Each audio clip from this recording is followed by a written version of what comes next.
Hello viewers, if you are new to the channel, please hit the like and subscribe button and share it with your friends. Also, click on the bell icon so that you get the latest information about the videos that are uploaded. Hello students, welcome back to the new video. In this video, we are going to start chapter number 2, Microorganisms, Friends and Foe. In today's session, we will discuss what are microorganisms and where do they live. First of all, let us understand what are microorganisms. We can see an immense variety of plants and animals in the world around us. There are also many living organisms that are not visible to the naked eye. So, we all must be familiar with varieties of living organisms, that is plants and animals around us in the world. But apart from these plants and animals, there are many living organisms that are very small. That is, they are so small that they are not visible to our naked eye. Such small organisms that can be seen only through a microscope are called microorganisms or microbes. So, what are microbes? Microbes are the tiny, very tiny living organisms that can be seen only through a microscope. Are you familiar with the term microscope? Yes, microscope is the instrument used to see the very tiny object in a magnified way. So, microorganisms can be seen in a very clear way or in the enlarged manner using the instrument called a microscope.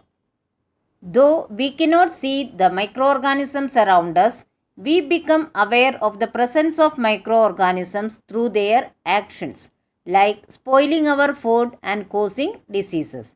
As I told you, microorganisms or microbes are not visible to us. They are very small. Then how do we come to know the presence of these organisms around us? Through their actions. What actions do? They spoil our food and cause even diseases. So, we can say that some of the microorganisms are harmful to us. The microorganisms like certain bacteria and fungi spoil our food. The microorganisms also cause diseases in humans, other animals and plants. The diseases like common cold, malaria, skin infections, typhoid, tuberculosis, tetanus, cholera, measles, chickenpox, smallpox, AIDS, etc. are all caused by the action of various types of microorganisms. See, microorganisms can cause diseases not only in humans, in other animals also and in plants also. See, so the list of diseases that are caused by the microorganisms in human beings are given here, like common cold, malaria, tuberculosis, typhoid, chickenpox, AIDS, etc. See, some of the microorganisms grow on our food and cause food poisoning. See, you might have heard this word food poisoning. How do the food poisoning occur? When we eat some food, unknowingly the microorganisms may enter in our stomach because the microorganisms grow well on our food items. So, when we eat the food, especially the street food, what happens? These microorganisms may be growing on that food and unknowingly we eat that food and it can cause certain immediate problems in our body like vomiting, nausea, etc. So, this type of situation created by taking the food that is contaminated with the microorganisms is known as food poisoning.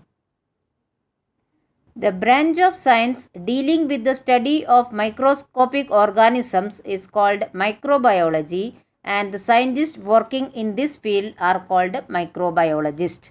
So, microorganisms are seen everywhere. So, the branch of science that deals with the study of this microscopic organism is called microbiology, and the scientists are known as microbiologists.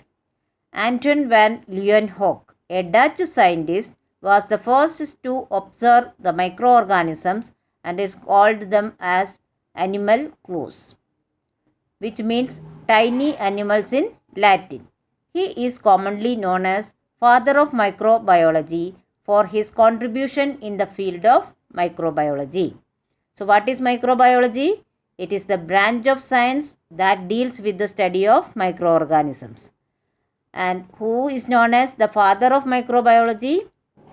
The Dutch scientist Leeuwenhoek. Anton van Leeuwenhoek is known as the father of microbiology for his contribution in the field of microbiology. He was the first to observe the microorganisms and he called them as animalcules, the Latin word which means the tiny animals. Now let us discuss a simple activity to observe the microorganisms in the given sample. So what is the aim of the activity? To observe microorganisms. Materials required: a compound microscope, slides, soil, beaker and water. Here we are going to observe the microorganisms in the given sample of soil. So for that we need a compound microscope, small glass plate that is known as slide, then soil, beaker and water. Now we will see what is the procedure. Step number 1. Take some garden soil in a beaker and add water to it. Leave it undisturbed for 10 minutes. So what is the first step? We have to take the garden soil in a beaker, add water and mix it well and then leave it undisturbed for about 10 minutes. In step number 2, we have to put a drop of water from the beaker on a slide without disturbing the soil particles. Now what we have to do? Take a drop of water from the beaker, but we should not disturb the soil particles. And this drop we have to put on a glass slide. Then observe it under the microscope. So we have to keep the slide containing the drop of water under a microscope and observe it. Observations. Very tiny organisms are seen floating in the water. See, on observing the sample of water under the microscope, we can see the tiny organisms floating in the water. And what is the conclusion? Tiny organisms invisible to our naked eye are present in the soil. So, we can conclude from this activity that even though no organisms are seen in the soil with our naked eye, there are tiny organisms present in the soil. And these tiny organisms are known as microorganisms or microbes. Now let us see, where do these microorganisms live? Microbes are found in soil, water, air, in animals, plants, rocks and even on or inside us. There are trillions of microbes inside our body. See, in the previous activity we have seen that the microorganisms are found in the soil. If we repeat the same activity with water, that is pond water or any dirty water, there also we can see the microorganisms or the tiny organisms floating in the water. What does it show? In the water also microbes are there. It is there in the air and it is found in animals also, plants and even on rocks and on our body and inside our body. So what does it show? Microorganisms are everywhere. They are found in the living as well as on the non-living things. It is estimated that there are trillions of microbes inside our body. Microbes are seen in the permanently frozen ice in Antarctica, in the boiling waters of hot springs and also in the volcanic vents below the ocean. So microbes can be seen even in the frozen ice in Antarctica. and not only in the cold conditions but in the boiling waters of hot spring and also in the volcanic vents below the ocean. That means the microbes can be seen even in the extreme conditions of frozen ice, in the hot spring, that is boiling water, and even in the very hot conditions of the volcanic mouth. So it shows that microbes can live in the extreme conditions also. They have been around for billions of years as they are able to adapt to the ever-changing environment. We have seen that microorganisms can be seen, they can live in any extreme conditions and on living organisms or even on the non-living things. We can say that microorganisms can be found anywhere in the biosphere. Now, that is why they have been around for billions of years. Then what is the reason for this? Because they are able to adapt to the ever-changing environment. That means whatever changes takes place in the environment, they can easily adapt or adjust to that environmental change. That is why they have been around for billions of years in the biosphere. So based on this, we can say that microorganisms are omnipresent and omnipotent.